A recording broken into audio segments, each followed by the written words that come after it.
Бичүүрийн аймгийн Аганюк хүүхдийн цэцэрлэгт бараг 10 жилийн турш засвар хийгээгүй байж харин өнөөдөр танигдахын аргагүй болтлоо өөрчлөгдсөн байна. Энэ барилгыг бүхэлдэн буулгаж бүх барилгын дээврийг хуулсан. Манай цэцэрлэг тусдаа барилга 4 барилгатай. Бүх барилгын хуучин хийцийг буулгаж цонх суйрлуулсан. Шалыг сольж ханыг өнгөрсөн. Одоо энэ бүлгийн өрөөний ажлыг дуусгах үлдлээ. Бусад бүлгийн өрөөнүүд бэлэн болсон байгаа. К завершению вот эта группа осталась. Остальные группы у нас готовы.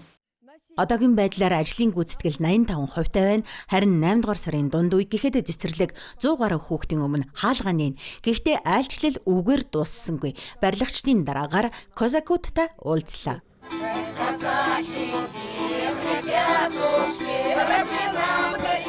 Хөрш Аракирет тусганд Брэдийн тэргүүн Козак соёлын музейгээр зочилжээ.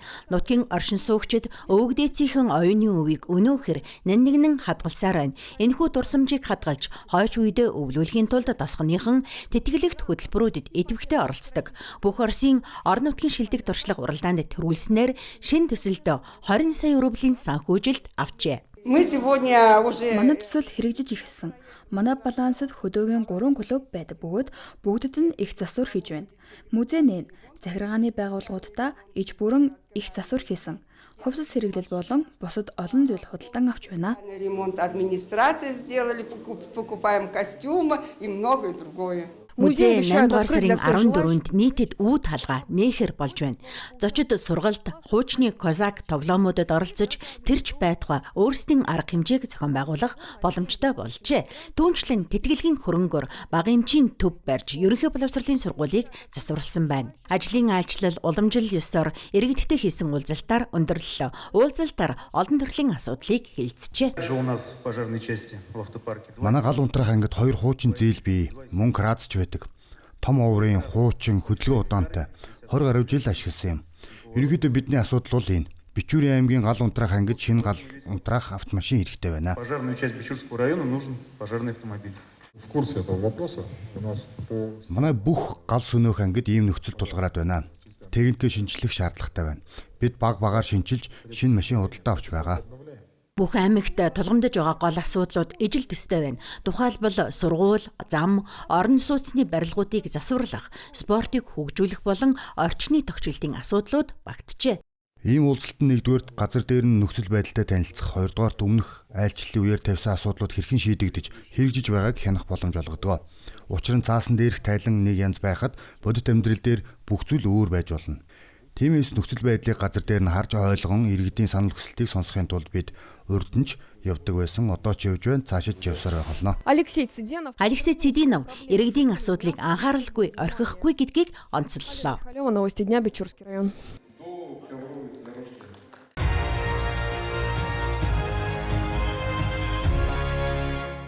Брэдийн тамирчид Орос, Европ, тэрч байтугай дэлхийн аврах шалгаруулах тэмцээнүүдэд тогтмол оролцдог.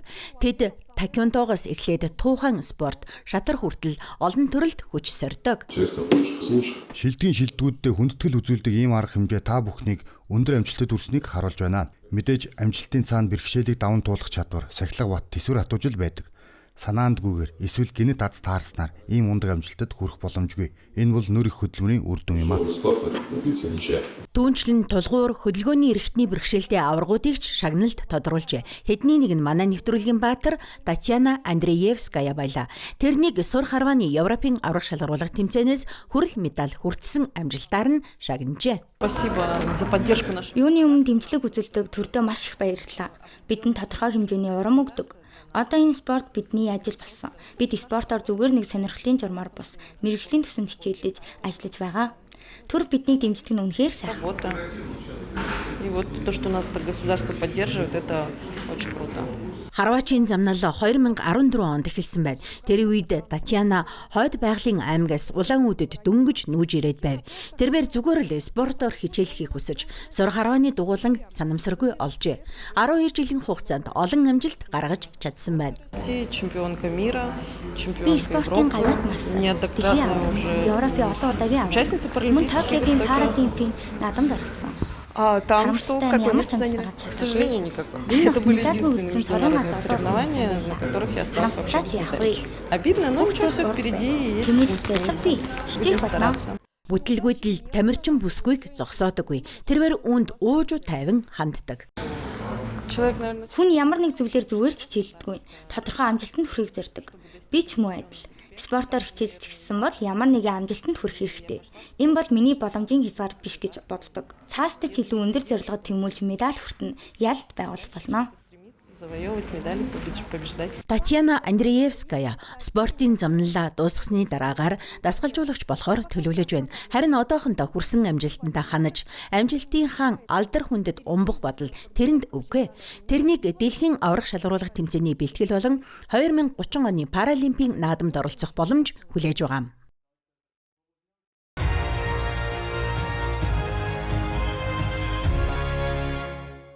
Энэ машин бол зүгээр нэг тээврийн хэрэгсэл биш, харин аялагчдын жинхэнэ гэрн юм. 4 хүний бүрэлдэхүүнтэй баг нэг л өдөр Орос орноор аялахаар шийджээ. Тэд Орос улсын 36 бүс нутгаар хэдийн аялсан байна. Энэхүү санаачлагыг нэрт аялагч Александр Еликов гаргажээ. Манай аав яг ийм москвичтэй байсан. Би 18 нас хүрээд аавынхаа машиныг бараг л дур мэдээ авч анхны видеоос аялдаа гарсан юм. Итгэхэд бэрхж би цаасан газрын зураг харж замаа олдог байлаа. Урд нь хинч ямар ч автомашинаар ийм аялал хийж байгаагүй. Харин бид үүнийг 4 дахь жилдээ хийж байна. Оросын бүх бүс нутгаар аялж байгаа. Даршимт дурдахад Алс дорнодыг бүхэлдэн дуулчихсан. Багийнхан жилд 2 удаа 2-3 7 хоногийн хугацаатай аялдаг. Тэдний зорилго нь зүгээр нэг зам туулах бус, аялал жуулчлал хүн бүрт хүртээмжтэй байж болдгийг олон нийтэд харуулах явдал юм. Аяллахын тухайн кинонуудыг олон нийтийн сүлжээнд нийтэлж байна. Алексей Жарухан бол зураглаач. Сэтгэл татам дүрс бичлэгүүдийг жухан тэрээр хийдэг. Жишээлбэл эдгээр дүрсэнд өөр байгалийн хязгаар нутагдах битимийн гүүр харагдаж байна. Багийнхан өвөл эрхүү мужийг зорих замдаа энэ гүүрээр гарчээ. Машиныг туйл судлаач Москвич хэмээн нэрлсэн нь ч учиртай. Что случилось? Что-то заглохли. Не знаю, что. Короче, просто ехали и заглохли. Сейчас будем смотреть. Аяллын замд олон сорилт тэсгэм хүүдэнч тулгарч байж. Машин нь үе унтардаг байв. Заримдаа өөрсдийн аргаар дулаацхаас өөр аргагүйд хүрдэг байлаа. В нем так хорошо. Гэсэн ч энэ бүхэн тэдэнд огт саад болсонгүй. Зарим үед нутгийн оршин суугчид тэдэнд тусалж, заримдаа эсрэгээрээ аялагчид нутгийнханд тусалдаг байжээ. За это время за 3,5 года вот 3 жил хагасын хугацаанд энэ Москвич хүртээмжтэй аялал жуулчлалын бэлэг тэмдэг болсон. Орос орноор аялахын тулд өндөр хүчин чадалтай Бартад замын машин олон сая рубль шаардлагагүй гэдгийг бид өөрсдийн жишээгээр харуулж байна. Ямар ч машин чин хүсэл сайхан хамт олон байхад л хангалттай. Бид дөрүүлээ шатхууны мөнгөө нийлүүлж майхнаа авч яваад эх орныхоо хамгийн аслагдсан өнцөг булан бүрт хүрдэг. уголков нашей родины. Багийн гишүүд өөр хотынх, хүмүүр өөрийн гэсэн өөрөгтэй. Тухайлбал Александр Еликов жолооч бөгөөд машинтай холбоотой бүх асуудлыг хариуцсан. Харин Алексей Жарухан зураглаач, Наталья Шиповская хоол хийн, харин Дмитрий Гостинщиков аяллаа багийн ахлагч юм. Би хөвчлээ олон төрлийн ажил давхар хийдгээ. Александртай хамт Москвичоо засаж болно. Алексейд зураг авалтанд туслана. Эсвэл Наталья Викторовнад ахуйн ажилтанд тусалдаг. Ийхүү бид бүх зүйл дээр бие биедээ тусалдаг юм.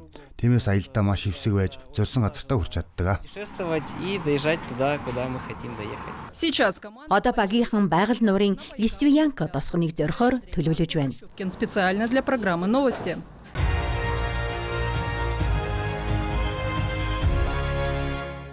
Даруулт завны тамирчид энэ өдрийг бүтэн жилийн турш хүлээж бэлтгэлээ базаажээ. Братскийн усан санд уламжлалт цагаан эрг цомын төлөх даруулт завны уралдаан боллоо. Том жижиг даруулт завны багууд уралдааны замыг туулсан байна. Оролцогчдын дунд мэргэжлийн тамирчид төдийгүй анхлан хичээлэгчид ч байлаа.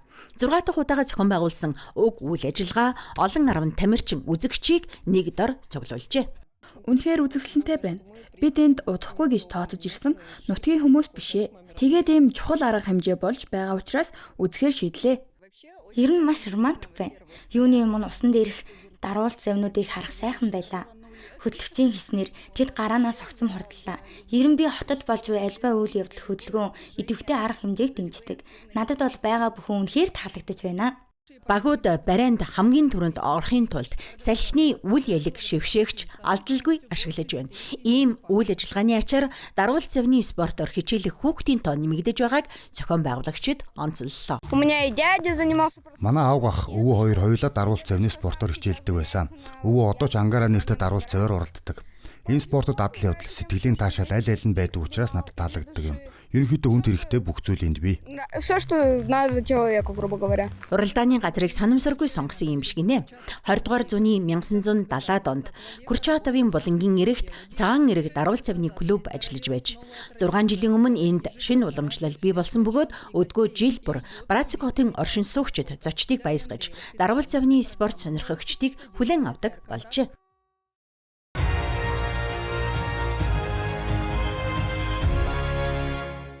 Элстэй хотод харааны бэрхшээлтэй иргэдийн спортын 2026 оны бүс нутаг хоорондын шатрын тэмцээн өндөрлөлөө.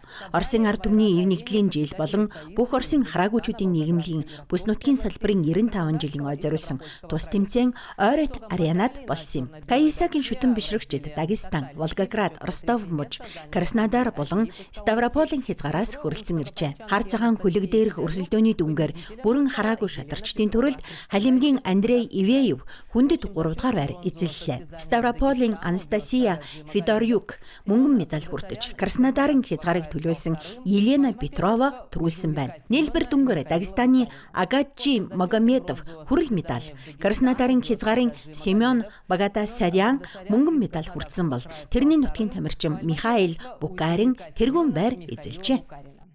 Мы на регулярной основе манай оршин суугчид чөлөөцөөгөө хамт өнгөрүүлж тэр тусан шатрын хөлийн ард харилцан ярилцах боломжтой байлгахын тулд бид эдгээр тэмцээнийг тогтмол зохион байгуулах цаг хугацаа боломжийг эрэлт хийдэг. Ерөнхийдөө тэмцээнүүдийн маш нэгт хуваар гаргахаар төлөвлөж байна. Өрсөлдөөнийг нэмэгдүүлнэ. Мөн уламжлал ёсоор оны эцэст хүүхэд насан туршидын дунд халимаг улсын шатрын тэтмийн төлөөх халимгийн аврах шалгуулах тэмцээн зохион байгуулна. усилить конкуренцию.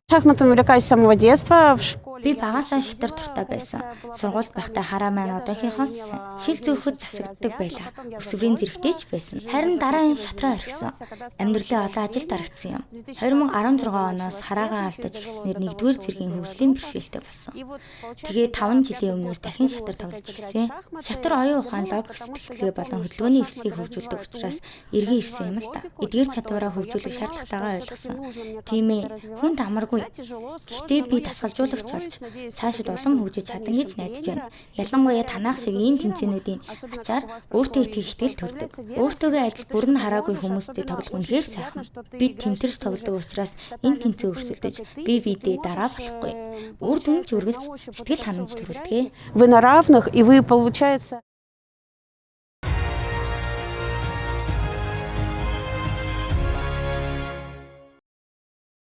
Ордсын өндөрлөгт гадаадын жуулчдад моривнах зүлгэн дээр цанааргуулгах аяллаа маршрутаар аялах болон нутгийн уламжлалыг таниулсан угсаатны соёлын үзүүлбэр үзэх зэрэг олон төрлийн идэвхтэй хөтөлбөр санал болгож байна.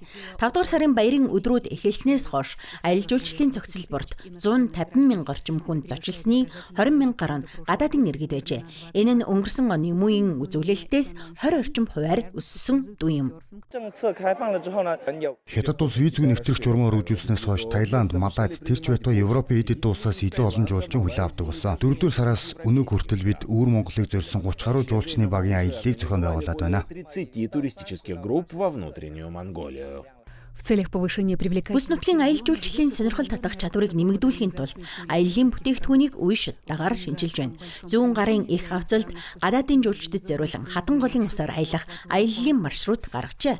Харин Шиншаваны цөлийн бүсэд элсэн дээр серфингоор гулгах болон байгалийн тогтцод зохицуулан байгуулсан усан сангууд эрэлттэй байна. Энэ нь цөлийн нөхцөлд зуны амралтаа өнгөрүүлэх өвөрмөц хувилбар юм.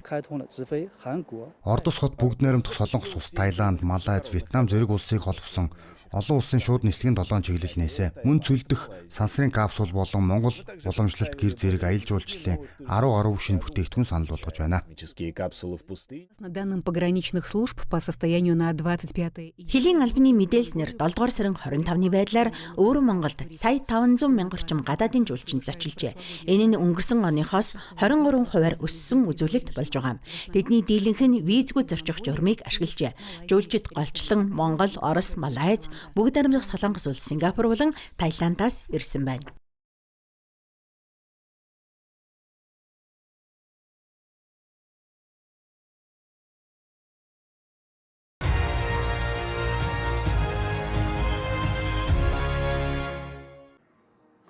Үжийн бүрий болохтой зэрэгцэн бөмбөрийн цамхаг шинэ үүрэг хүлээдэг.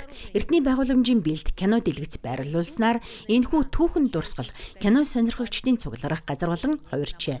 Задгаа талбайд кино үзэх нь нутгийн олон оршин суугч болон хотын зочдын хүүхэд насны дурсамжийг сэргээдэг. Харин залуу үзэгчдийн хувьд цоо шин мэдрэмж юм а. Түүнчлэн энэ нь гэр бүлээрээ чөлөө цагаа өнгөрүүлэхэд тохиромжтой бөгөөд зугаа цэнгэлийг соёлтой органикаар хослуулдаг. Уламжлалтай кино театраас ялгаатай нь эндхийн үзүүр бүр өөр өөрийн байгалийн дэвсгэртэй.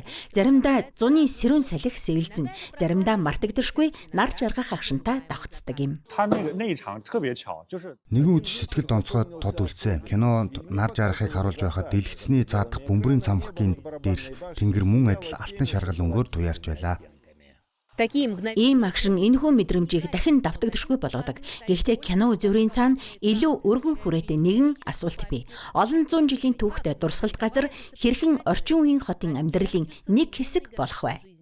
2023 онд бөмбөрийн цамхгийг сэргээ идэвхжүүлэх төсөл хэрэгжиж эхэлснээс хойш бид хөгжим, театраас эхлээд кино, үзэсгэлэн худалдаа хүртэл соёлын олон хэлбэрийг туршсан. Үзэгчдийн хариу үйлдэлээс харахад кино хамгийн их сонирхол татаж байна. Именно кино находит наибольший отклик у аудитории. Эрдний барилгад орчин үеийн үйл ажиллагааг нэвтрүүлэх нь хамгийн гол зорилго биш. Харин хүмүүст түүх, соёлын өвтэй харилцах, шинэ арга замыг бий болгох тухай асуудал юм. Түүхэн дурсгал өнөө цагт хэрхэн шинэ үүрэг хүлээж болох тухай бид эрэл хэлж байна. Олон зууны өмнө бөмбөрийн цамхаг хотын цагийг хэмжин мэдээлдэг байлаа. Өнөөдөр музей болсон. Мөн цаашид хүмүүс цуглаж, харилцан ярилцаж, хотыг шинэ өнцгөөс нээн таних соёлын талбар болно гэж найдаж байна. Кино үзүүрүүд соёлын шинэ мэдрэмж төрүүлээ зогсохгүй. Бөмбөрийн цамхаг орчмын шөнийн эдийн засагт ч хувь нэмрээ оруулж эхэлжээ. Эрэлт ихтэй үед тасалбаруудыг үзүүрээс 7 хоногийн өмнө бүрэн худалдаалдаг байна. Нэг талаас кино үзүүрүүд эдийн засгийн тодорхой үр өгөөж бий болгож, тогтвортой загвар бүрдүүлдэг. Нөгөө талаас соёлыг илүү хүртээмжтэй болгож байна. Тасалбарын үн боломжийн байгаа нь хотын оршин суугчид болон зочдоос илүү олон хүнийг оролцуулж, энэхүү өрөмц мэдрэмжийг хүртэх боломж олгодог.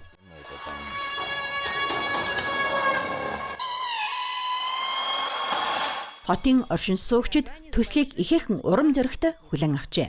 Үнэхээр романтик байна. Нар яг бидний дэргэд жаргаж, эргэн тойронд олон зуун жилийн настай барилга, байгууламжууд сүндэрлэж байна. Уур амьсгал нь үнэхээр гайхамшигтай. Дүүхэн газар хэрхэн дахин амилж болдгийн гайхалтай жишээ болж гэж бодож байна.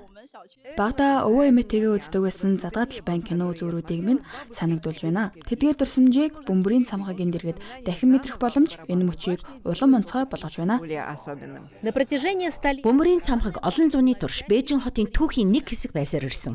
Өнөөдөр кино төслүүд энэхүү түүхэнд шинэ бүлэг нэмж хүмүүс соёлын өвийнхэн утга учирыг эргцүүлэн тунгаасаар байгаа цагт тэрхүү өв амьд хэвээр байдгийг сануулж байна.